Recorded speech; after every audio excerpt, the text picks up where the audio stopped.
Rickie Lambert, is he going to be a big influence? What influence do you see him having? Well, Rickie Lambert needs no introduction from me. You know, we're talking about England international 2 seasons ago. His CV speaks for himself. 20 odd goals at Southampton, Liverpool. I really am in no position to comment on Rickie Lambert.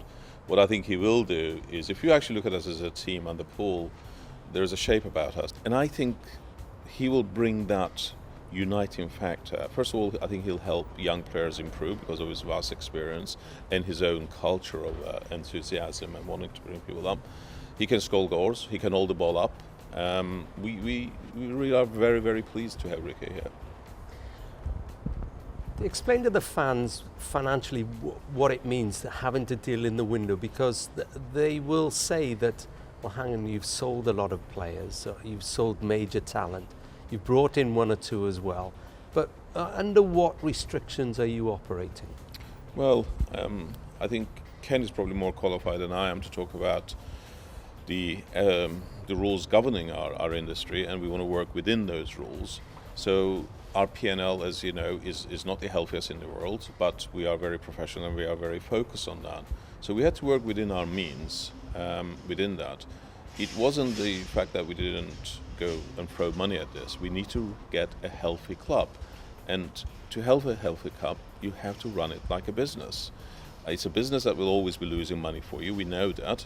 It's a degree of how much money you can lose. And we operated quite prudently under that. But that doesn't mean to say our ambition today is any less than it was 2 or 3 seasons ago.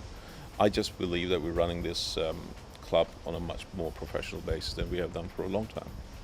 Has the money dried up from Vincent Tan, as some fans might suggest? No, I don't think so. I think I still have to fight him off from spending money on people, but we have become a lot more prudent in the way we look at the transfer windows and availability of money, because we have to run this thing properly. I said that 2 years ago, if you remember. We got to take care of our own affairs here. We cannot rely on the one major shareholder to continuously pump money into it. So what about the allegation that is often said that Vincent Tan is asset stripping to get his money back?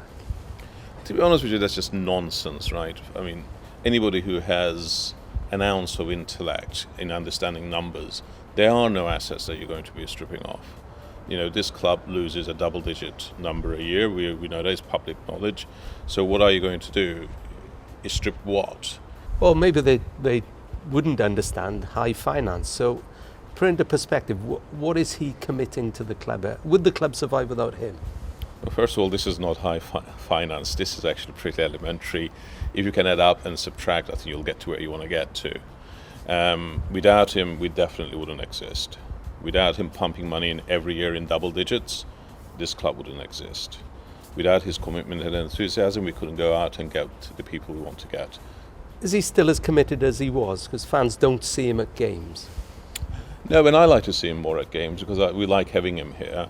Unfortunately, the economic cycles change, and I think, like myself or anybody else, Vincent has business interests across the world. Asia has not been the easiest market at the moment, so I think his commitment hasn't changed. He watches every game on television. 3 o'clock in the morning, he'll be there watching.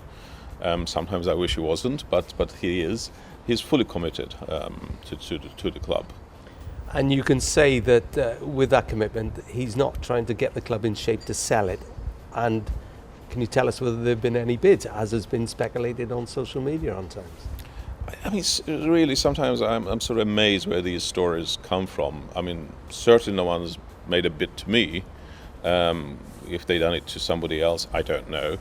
I know they haven't made it to my chief executive, Ken Chu, because he and I communicate quite openly. So where these come from, I have no idea. I've had no bids on the club. We're getting it into a shape that we can sell it. That is not our intention. That is not our objective. Why, you know, I don't know. It's an agenda that actually never been discussed. And if you keep telling me these people are interested, then put them in touch with me. I'll have a word with them. But I have no idea who they are and what you guys are talking about. What about the overall? You like to use the word philosophy. What about the overall strategy of the club? There appears to be a move to make it more Welsh, if I can put it that way, change the DNA of the club. How do you see that? Well, that's me gone then, isn't it? Look, it's true in the sense that we have lacked that identity for a considerable amount of time. It's nothing new. I think since Paul has taken the reins, you just feel there is a shift. There's a shift in two different directions with Paul. One is Welshness, if you like, because if you look at the support that he's getting in terms of the assistants, the fitness coach, and so on, it's almost half the Welsh national team. So that's a very good thing because they worked together before, they know each other very well, and there is that sort of unity of understanding that I think we lacked before. And I like to think you're seeing that also on the pitch. You know, first of all, we're bringing more of our own, and the definition of ours is within the club. You've seen the youth beginning to get more opportunities. In fact, Paul and Ken were telling me this morning how much the younger members of the club are coming through to train with the senior squad. So I think that's a good thing. And I don't know about you, but in the last 2 seasons, when I watch Cardiff, this team, there's a togetherness about it that we haven't seen. Togetherness both off the pitch, on the pitch. And I invite you to go to the training ground. It runs like clockwork. It runs very well. And despite the fact that the results have not gone our way, and that's disappointing, I think the quality of football and the way we're playing has been very good. And you know, earlier on you asked about Rickie Lambert, and I think Rickie Lambert may just well be the glue that begins to knit all these things together. So we'll see. So what is your message to supporters concerned about what's happened in the summer, the outgoings, the incomings, and the results as well? I think the message really is we need you with us. This is for you, but we need you as well behind the team. I think in the last 2 years we've given you a lot to worry about. I accept that, and I like to think that we rectify a lot of things. This interview is all about football and direction of the club. It's not about various political or legal issues, which is great from my perspective. So the message to the fans is come behind the team. This is Wales. This is Cardiff. Cardiff is a capital, and we represent that capital. And we're trying to implement that philosophy on the pitch as well as within the club, and love to have everybody on board. All the best. Thanks.